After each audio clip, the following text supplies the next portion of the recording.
Hi guys, tayo magluto ng ginataang tulingan na may gulay.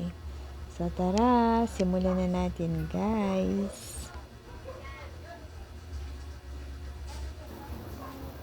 So ayan, pinakuluan ko muna sa suka yung tulingan hanggang sa matuyo. And then, inad ko na yung unang gata ng nyog.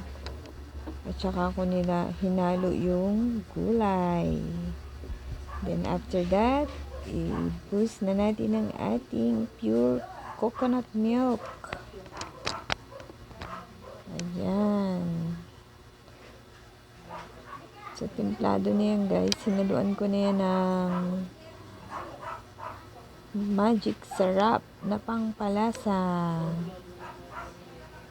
So, ayan. Medyo malapot na yung kanyang sauce.